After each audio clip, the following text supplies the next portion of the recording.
Baik, bismillahirrahmanirrahim. Assalamualaikum warahmatullahi wabarakatuh. Kita lanjutkan materi berikutnya terkait dengan membuat matriks penelitian ya. Teman-teman semua yang sudah menyusun proposal penelitian tentunya memerlukan sebuah materi penelitian, di mana biasanya nanti materi penelitian ini akan berada di bab 2 ya, biasanya di tinjauan pustaka atau di kerangka teoritis ya, dan juga merancang sebuah hipotesis.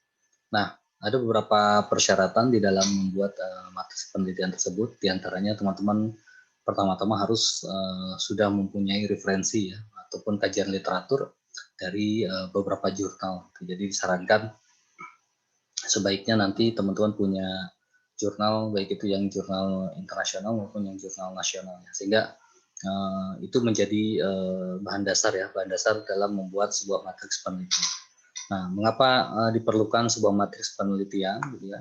Jadi teman-teman nanti bisa tahu bahwa sebetulnya nanti mungkin ya, kalau kita istilahkan sebagai mencari sebuah gap research ya, macam-macam dari variabel yang ingin diteliti. Manajemen Australia ini meliputi, kalau dalam manajemen itu biasanya isinya itu tahapan perencanaan pegawai, seleksi dan orientasi, pengembangan pegawai atau pembinaan pegawai, 4 penilaian dan kesejahteraan pegawai.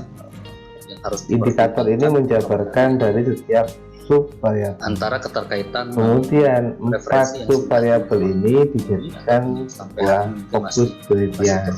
Tempat geografi subvariabel ini harus senada dengan fokus penelitian. Kalau dijadikan ini sumber data seperti tadi. Nah, khusus matriks penelitian kuantitatif ini seringkali terjadi kesalahan. Biasanya kesalahan itu sering dalam penentuan analisis data. Nanti akan saya jelaskan secara ini. Misalnya judul pengaruh kuantum pitching terhadap keberhasilan belajar siswa pada mata pelajaran PAI di sekolah misalnya. Yang pertama kuantum pitching, yang kedua keberhasilan belajar. Kuantum pitching ini disebut variabel X atau variabel bebas. Keberhasilan belajar ini disebut variabel Y atau variabel berikat. Bebas itu yang independen atau tidak dipengaruhi, yang variabel Y itu variabel yang dipengaruhi.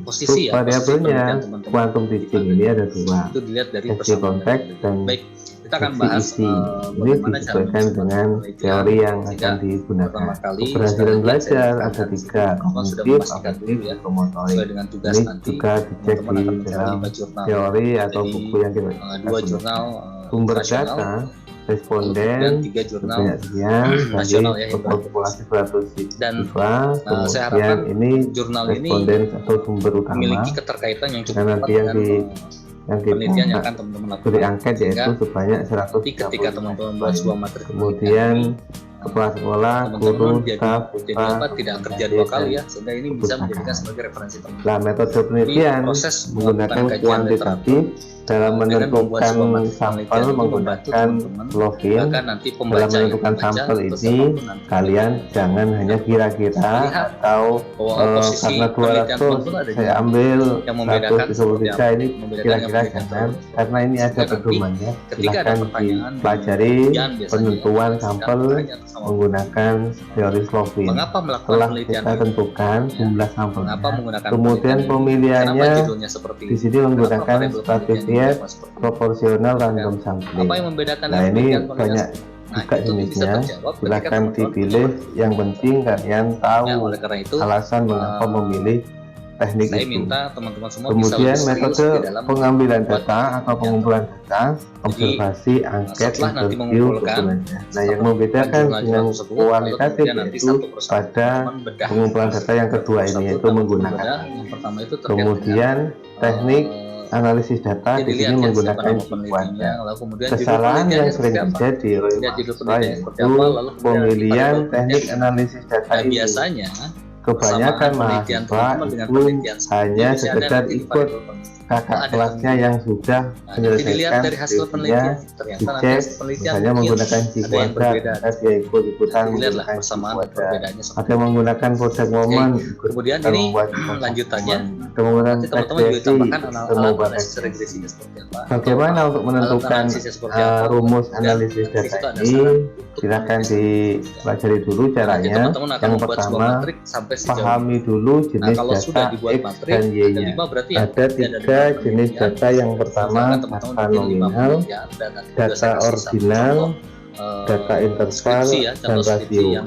Memuat situ ada data nominal ini data yang tidak memiliki jenjang, setelahnya baru nanti teman-teman asal daerah, pekerjaan orang tua, hobi dan konteks di proposal. Kalau data ordinal ini data yang memiliki jenjang atau tingkatan seperti tingkat pendidikan, jabatan, pangkat, ranking kelas, dan lain-lain.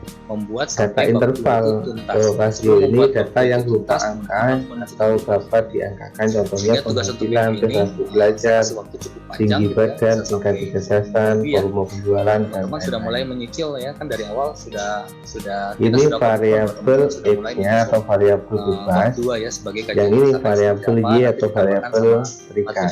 Ketika kalian jenis datanya interval yang X kemudian ketemu Y juga interval, maka silakan dipilih di sini analisis data yang tepat untuk penelitian kalian.